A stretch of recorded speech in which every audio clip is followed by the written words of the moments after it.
May 22nd, 2022, direct from the cradle of mankind. This is Too Much Information with Ngachira. Thank you. It's so nice to see you. Now, guys, welcome to Too Much Information, the show where, unlike your vote, every joke counts. My name is Ngachira. Now, on the show tonight, politics is business. We take a look at the numbers on the Siasa Stock Exchange market with Siasa stock broker himself, Eric Potea, Savali. Bado. Also, we take a look at how well Kenya is competing with her peers with Amandeep, Sisi Tuko, Atleast, Jagde. And in the interview tonight, we finally have White Smoke, the presidential candidate for Kenya, Professor George Wajackoyah. Come on, guys, let's get to the show.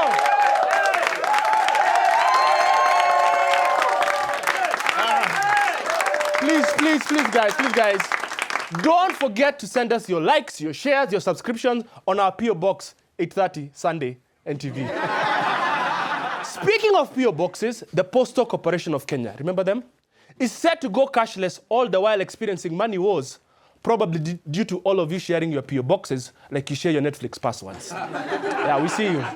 Now, meanwhile, Baba was stealing women's hearts by appointing Martha. Apparently, he was also stealing Sauti Sol's music at the same time for the announcement. Like a true African Baba, with one hand he gives and another he takes. Now, while Baba chose Martha, Ruto chose Rigathi Gachagua, a man who answers the question, what if Moi had a baby with Moi? It's very locked. Now, the expressway sort of opened this week, and motorists flocked from the old road to try it out, only to be met with traffic. That's like moving to a new house with your cockroaches and your kungunis. Now to our first story. We know who our presidential candidates are: Raila, Ruto, and maybe Kalonzo. Sijui. So those are the ones you should know and be focused on, right? Wrong.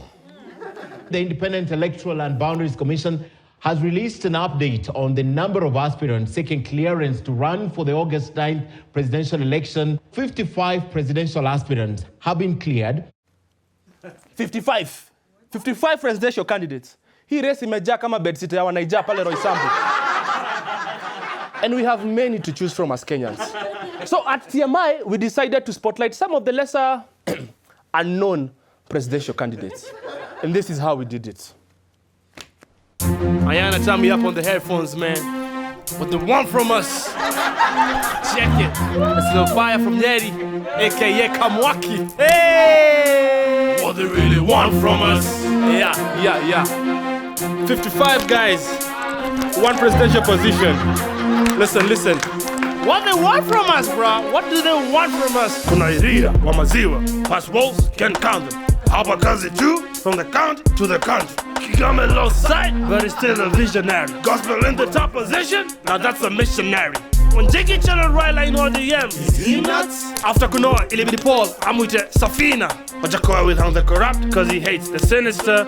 They legalize the herb with his 8 prime ministers. We have Gasu, Otieno, Kasai, Nango, Simiyu, Owoko, Awunde, and Nyaga, Irongo, Aoko, Obunge, Kanya, Muriongi, Kiprono, Obote, and Wanyaga, Othiambo, Ounda, Muthiora, Gesi, Kukubo, Masira, Munyota, and Gigi, Nzano, Gishira, Mogangi, Big Pin, Black Negro, Waringa, and another one, Jiggy. Lastly, Kingori, Modoni, Munga, Munyoki, Katoni, and then there's Kagumba, Jenga, Nyangori, and then we have Rimbogos before it gets boring. Happen the story to Mefunga.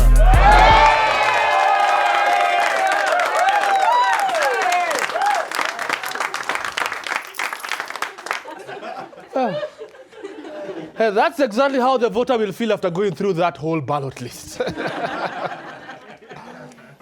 Now that we've covered presidential candidates, let's look at the running mates. They say the business of business is business. And this being an election year, the business of politics is booming. Now, with the cost of political living rising faster than Atwoli's voice, many Kenyans are worried about their futures. In a world filled with many political pyramid schemes and false financial profits, it is important to have a source you can trust to give you sound investment advice. Unfortunately, at TMI, we don't have that. What we do have is a man who has survived Nairobi through guile, luck, and guesswork. Our business financial correspondent and analyst, Potea, Savali.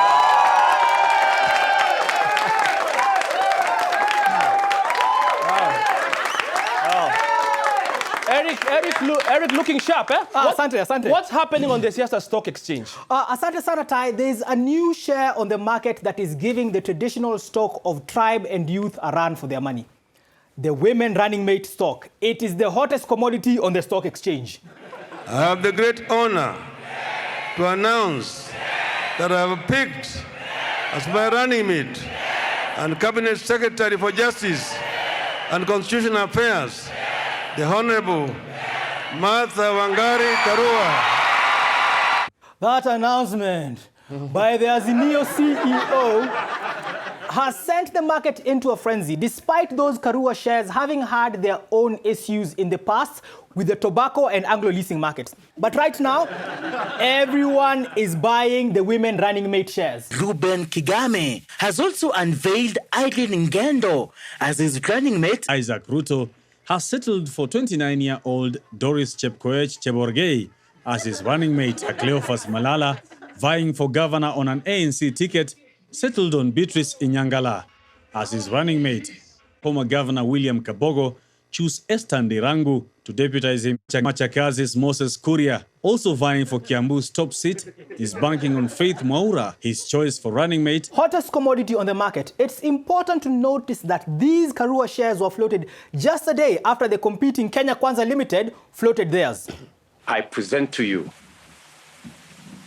the Kenya Kwanza running mate candidate, my brother and friend, Rigathi Gachagua.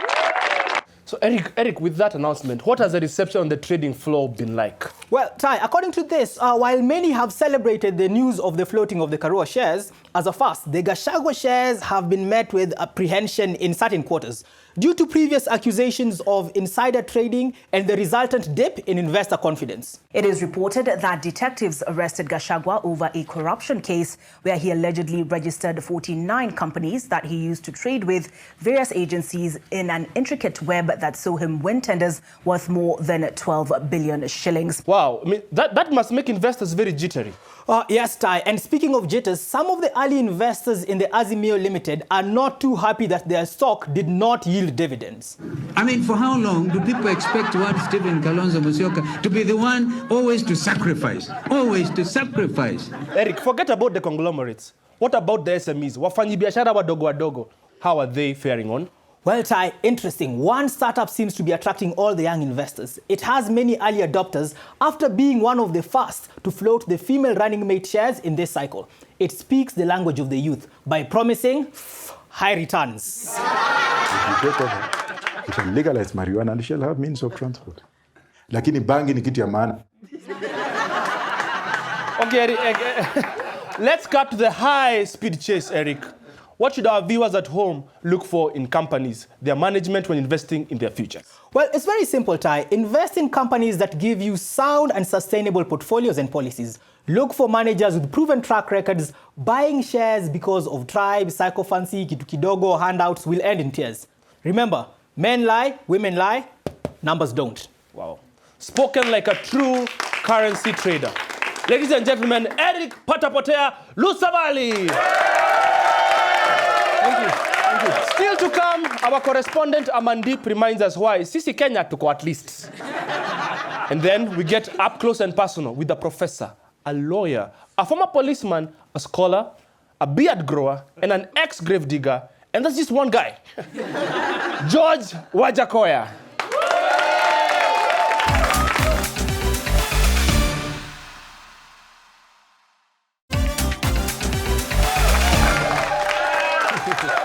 Welcome back to TMI, the news show written by comedians and watched by journalists. A court in Mombasa has done what many Kenyans have been waiting for a long time. The High Court sitting in Mombasa has directed the government to make public the standard gauge railway SGR contract between Kenya and the Chinese government. It was about time because, frankly, must it take a court order for promises to be delivered? See, we were promised this thing. You want a copy of the contract?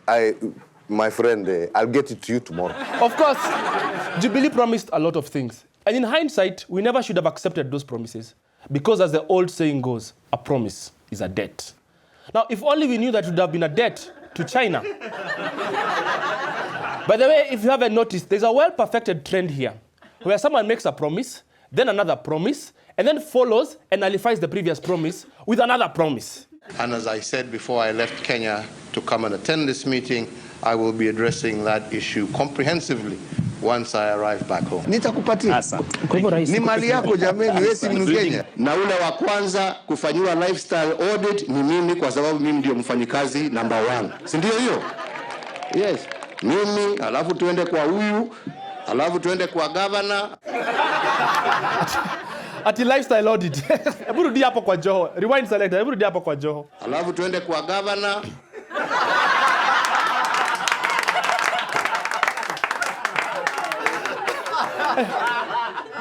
That's the face your boys give you when you introduce your 7th girlfriend to them, eh?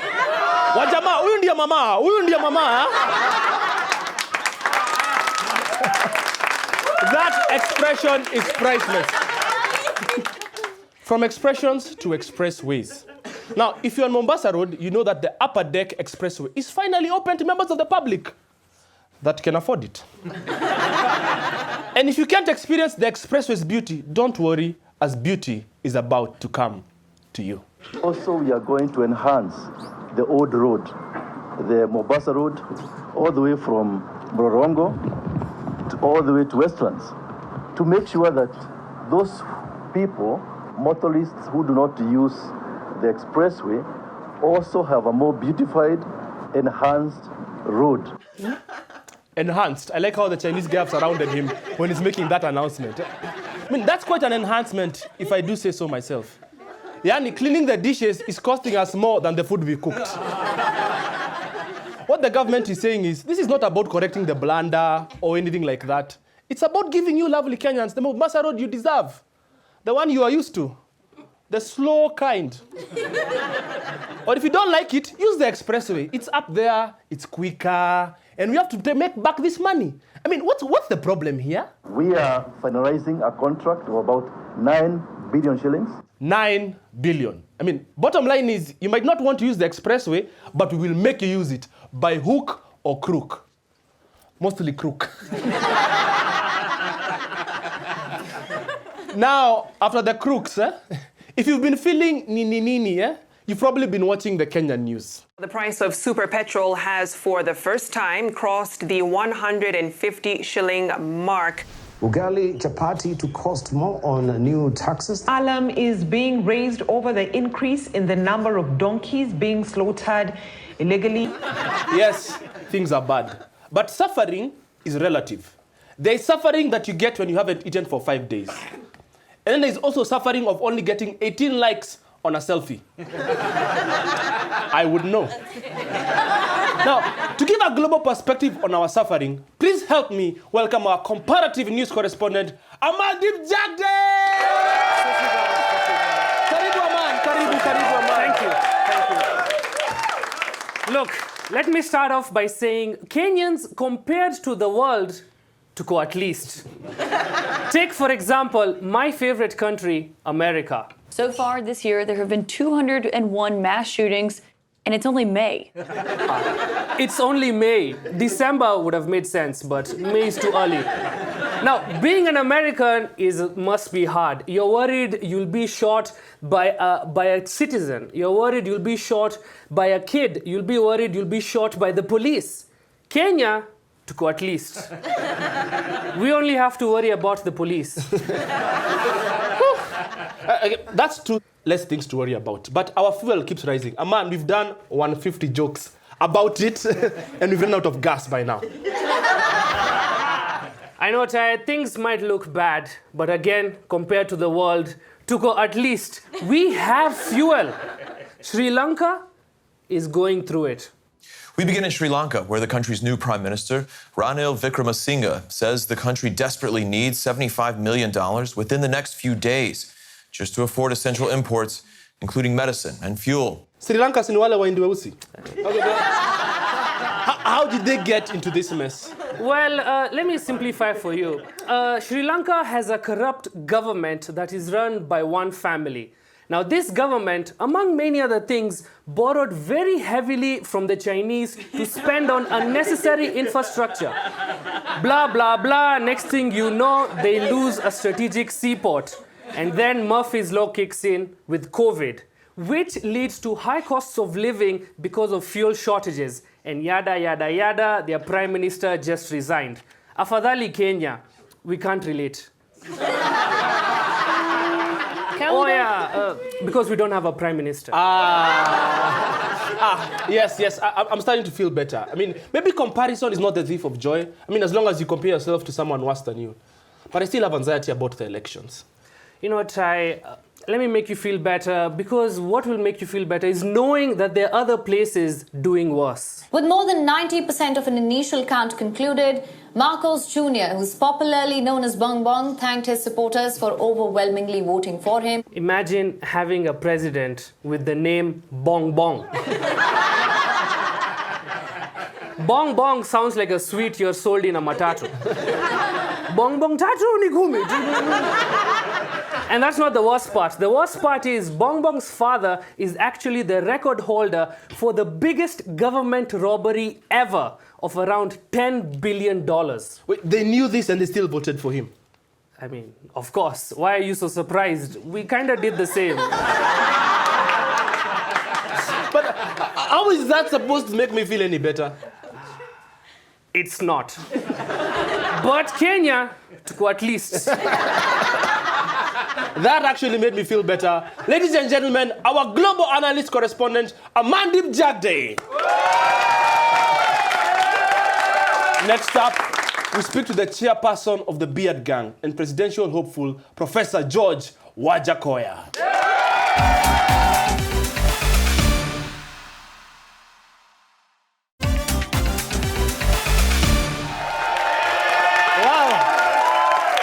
Ladies and gentlemen, you've been asking us to bring him. And finally, we pried him away from the campaign trail. His Highness, Professor George Wajackoyah. Karibu sana, Prof.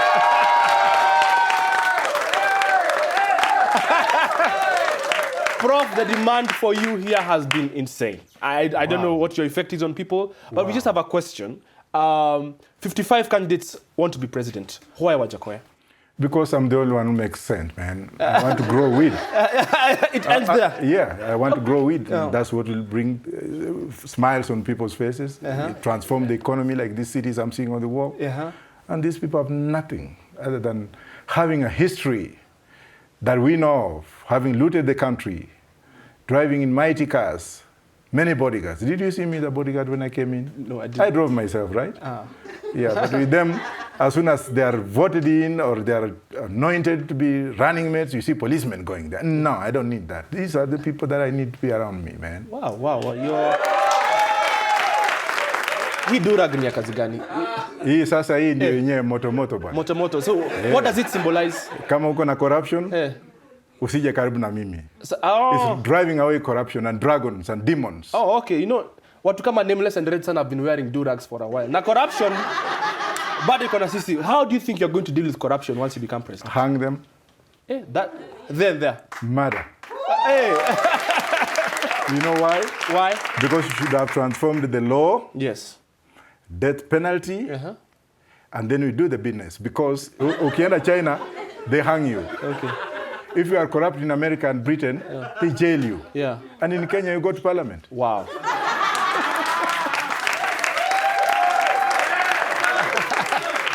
You've said where hujawahi vuta? Na nitaivuta siku hiyo. That will be your first time? Yeah, kwenda kusukuma matimon from parliament, from state house. So I'll smoke on that day to purify state house.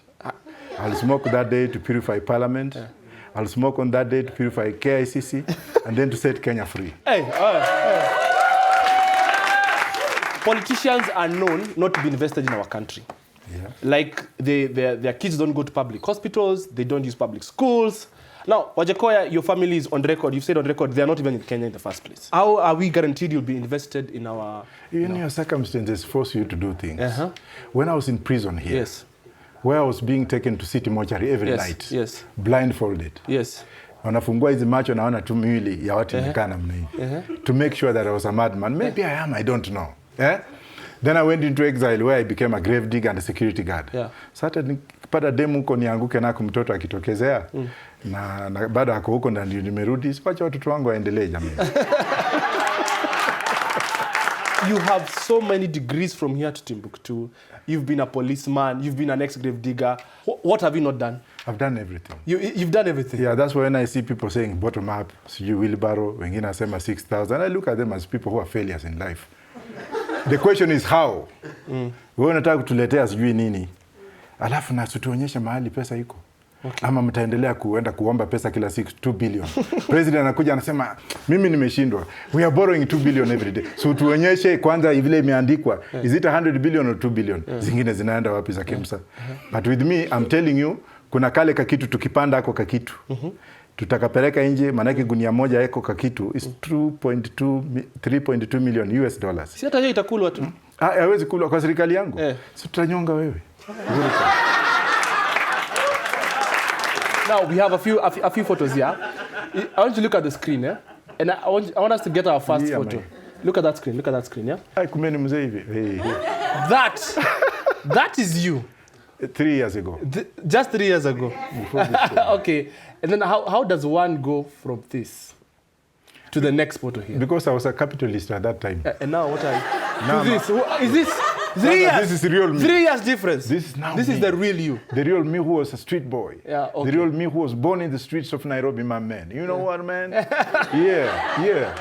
Your parting shot before we leave. My parting shot is, it's not just weed for export and medication. We shall have 8 regional assemblies, 8 regional states, whereby each state will either have a governor or a chief minister, not a prime minister. Let me make it as a correction. So that if Rift Valley is a state within the Federal Republic of Kenya, the Rift Valley will have a capital in Nakuru, so that all the counties in that area, whatever is produced in terms of economic development, in terms of development of economics, they will have to have their produce charged by the state so that the state can sit and pass bills in parliament on appropriation of those funds so that those funds remain in Rift Valley, to build Rift Valley, to put infrastructure in Rift Valley, so that whatever is pegged out by parliament in Rift Valley inaenda central bank for purposes of instrumentalities, so that we can devolutionize our economy in terms of